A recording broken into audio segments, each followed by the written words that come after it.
pas avant 3 à 5 ans, hein, dit Elon Musk.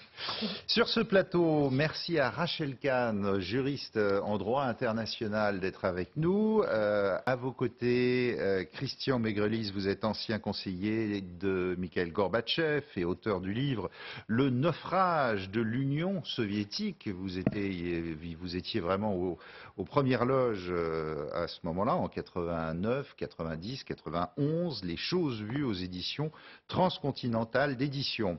Et puis Caroline Didier nous a rejoint, présidente de l'ONG Doc for Ukraine, et le général Patrick Dutartre, général de l'armée de l'air, ancien leader de la patrouille de France. Nous allons où? Nous allons à Moscou, Émilie. Oui, la victoire est à nous. Bienvenue à la maison. Ce sont les mots de Vladimir Poutine hier aux habitants des 4 territoires ukrainiens annexés. Hier était une journée historique en Russie. Des discours de victoire du président russe, une grande cérémonie surréaliste sur la place rouge. Toutes les images marquantes de cette journée qui célébrait la Grande Russie. Владимир Владимирович Путин.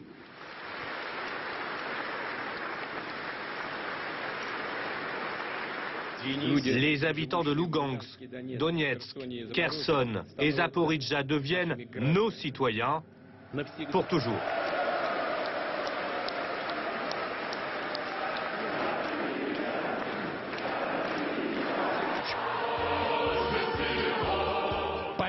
La victoire sera à nous.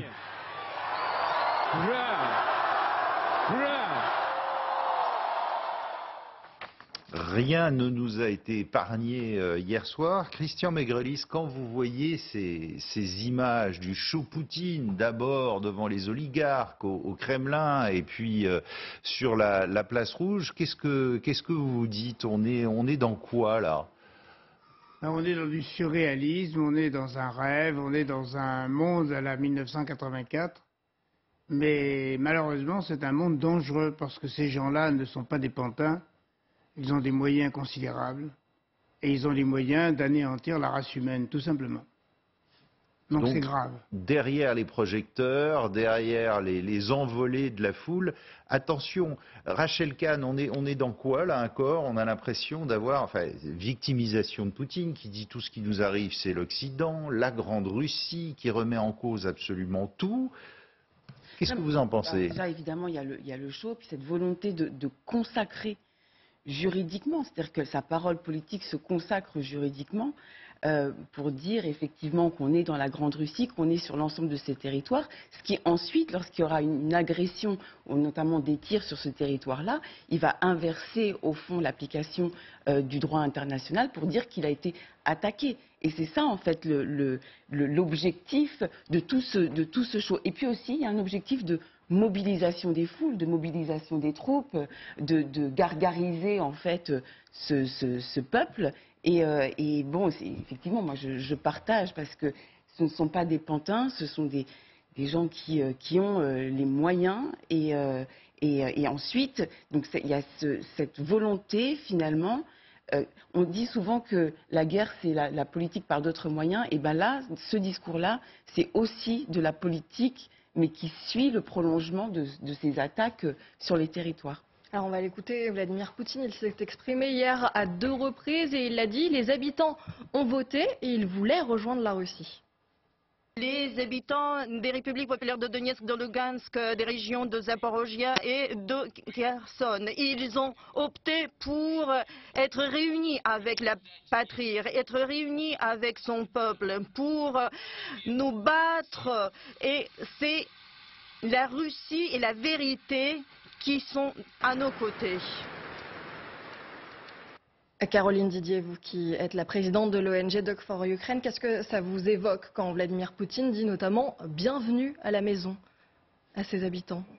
Écoutez, il continue sa politique de terreur. Il a expulsé donc les Ukrainiens au maximum des territoires qu'il a attaqués. Après, effectivement, il reste des gens qui n'ont pas pu se déplacer et des gens qui doivent être encore, on imagine, pour la Russie. Il fait un référendum, il met la mainmise sur les territoires. Mais ce qu'on retient aussi, c'est qu'à travers son discours, il exprime, il fait une minute de silence et il remercie tous ceux qui ont perdu la vie lors de ces batailles. On ne l'a jamais vu sur le terrain. C'est peut-être un chef de guerre, mais en tous les cas, il ne se mobilise pas sur place pour aller soutenir ses troupes, qui sont en grande difficulté actuellement. Donc effectivement, il théâtralise ce moment-là pour donner un peu plus d'envergure à son action, qui a été quand même une série d'échecs et à une série de crises. On n'est pas surpris de la tournure que ça prend et on a l'impression que le discours se radicalise à chaque étape et donc effectivement on peut être inquiet. Ce qui est incroyable aussi, c'est que pour une grande partie de la population russe, ça marche. Je vous fais écouter ces réactions sur place. Bon, pour nous, Occident, on se dit c'est le catéchisme poutinien auquel il va inverser les victimisations, on connaît par cœur. Mais écoutez. Les territoires russes d'origine reviennent dans la Fédération de Russie. Pourquoi ce serait une mauvaise chose? Nous étions tous une famille autrefois, une famille commune, un pays, l'Union soviétique. Il n'y avait pas de division. Ukrainiens, Biélorusses, nous étions tous des Russes. Tout allait très bien. Cela n'apportera aucun changement dans nos vies. Si ce choix a été fait consensueusement, si les gens ont fait ce choix de leur propre chef, je suis personnellement heureuse qu'ils veuillent rejoindre la Russie. Ils ont plus d'espoir. C'est formidable qu'ils aient été acceptés en Russie. Cela aurait dû être fait il y a longtemps, même il y a 8 ans en fait, vu les réactions que j'ai vues là-bas. Cela aurait dû être fait il y a longtemps, mais c'est enfin fait. Vous avez l'air scandalisé par ces réactions. Vous pensez que ce sont des avis isolés? Alors, on dit qu'il y a 10% des Russes qui étaient favorables à la guerre. Maintenant, ils ont leurs enfants qui vont devoir se mobiliser, donc c'est plus tout à fait la même chose.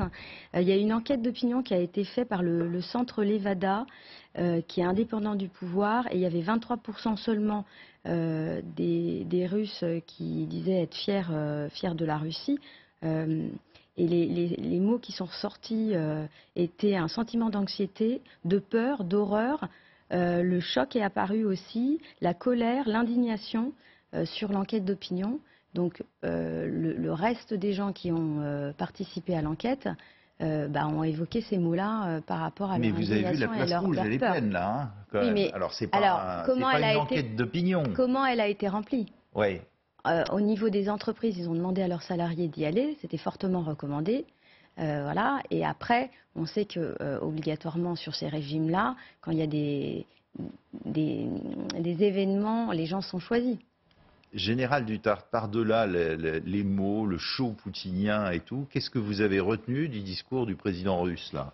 Je trouve qu'il y a beaucoup de choses à retenir en fait. La première, c'est que cette démonstration, en fait, si elle ne fait aucune illusion pour nous occidentaux ou pour nos amis ukrainiens, en interne, certainement qu'il a gagné des points sur cette opération. La première chose, c'est que avec le cérémonial dans la salle Saint-Georges, avec toute cette mise en scène, moi, ce qui m'a interpellé, c'est l'alignement de toutes les forces vives derrière lui. Comme un seul homme, tout le monde était là, chacun à sa place dans le rang. Elle ne pouvait pas faire autrement, ces forces vives. Il est vrai, mais c'est la première fois qu'on assiste à ça depuis des mois. En tout cas, depuis l'annexion, enfin depuis l'opération spéciale. Oui, la dernière fois c'était en mars, je crois qu'il s'était exprimé comme ça, parce que ça a des airs de meeting. Quand même. Là, c'est tout le monde, c'est toutes les forces vives de la nation qui sont là. La seconde, c'est quand même qu'il a demandé que maintenant on négocie, enfin qu'il est prêt pour une négociation, ça a interpellé. Alors sans remettre en cause la conquête des 4 régions. Absolument, mais il a fait cette annonce de sa propre bouche, je crois que c'est une des premières fois. Cessez-le-feu, il a parlé du cessez-le-feu. Il a demandé un cessez-le-feu et que l'on négocie. Mais je crois que dans sa bouche, à lui, en dehors d'un porte-parole, c'est la première fois, je crois, depuis 6 mois, ce qui note quand même qu'ils sentent bien que cette guerre, c'est quand même pas l'idéal. Arrêtez, Voilà. Sans qu'il faut arrêter. Voilà, il faut arrêter. La troisième chose, c'est que à la fois avec l'église Saint-Georges et à la fois avec la démonstration entre guillemets populaire sur la place Rouge, c'est remercier ces soldats officiellement devant tout le monde, parce que avant la mobilisation partielle, c'était pas anecdotique, mais on savait qu'il se passait des choses en Ukraine. Mais les familles, vraiment, en dehors de quelques-unes, des familles russes, n'étaient pas vraiment concernées. Avec la mobilisation partielle, qui est en fait une mobilisation générale, toutes les familles russes se sentent concernées par cette guerre, avec de grosses inquiétudes. Et je ne suis pas un spécialiste du président Poutine, mais je parle sous contrôle de Christian Megreli. Il déteste sentir que son opinion baisse. En fait, et il tient énormément à l'opinion publique. Il tient énormément à l'opinion publique, et donc là, c'était l'occasion de faire un show populaire. Alors, effectivement, comme le dit... Il n'a toujours pas prononcé le mot guerre, hein, non. Durant tout le show en question, d'ailleurs. Hein. Ni le mot Ukraine. Il a ni le mot Ukraine. Alors, régime de Kiev. Oui, il a dit régime de Kiev dans la salle Saint-Georges, mais il a parlé de l'Ukraine sur la place Rouge. Oui, sur la place Rouge. Souvenez-vous, moi je l'ai entendu parler de l'Ukraine au début, à moins que j'ai mal compris, mais il faudrait repasser la bande. Et nous, la ferveur entre guillemets populaire, nous on appelle ça dans l'armée les désignés volontaires. Vous êtes désignés volontaires. Donc effectivement, il y a beaucoup de désignés volontaires, mais c'est vrai que le show était spectaculaire, mise en scène et tout, et donc je comprends que ça touche une partie de la population russe.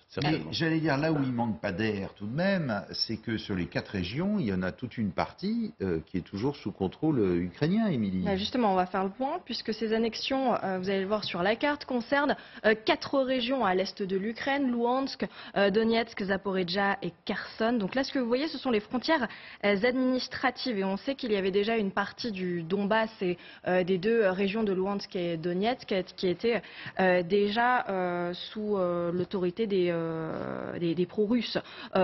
Les Russes donc ont fait voter les populations qui sont uniquement dans les zones oranges. Et on rappelle donc qu'aucun de ces oblasts n'est entièrement contrôlé par les forces russes. Il y a toujours des affrontements, donc vous le voyez au nord, notamment vers Liman, on en parlera tout à l'heure, à Louhansk.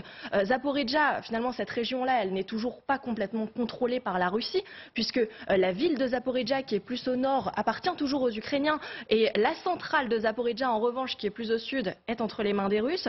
À Kherson, on sait toujours qu'il y a des affrontements dans le sud, et donc les Russes ont fait voter uniquement les zones en orange. Et sans surprise, eh bien, les électeurs se sont largement prononcés en faveur d'un rattachement à la Russie. Mais la question qui reste toujours sans réponse actuellement, c'est quelles régions sont réellement concernées par ce vote? Est-ce que ce sont uniquement les régions qui sont occupées par l'armée russe, ou est-ce que ça comprend toutes les zones administratives? Eh bien, la question hier a été posée à Peskov, le porte-parole du Kremlin.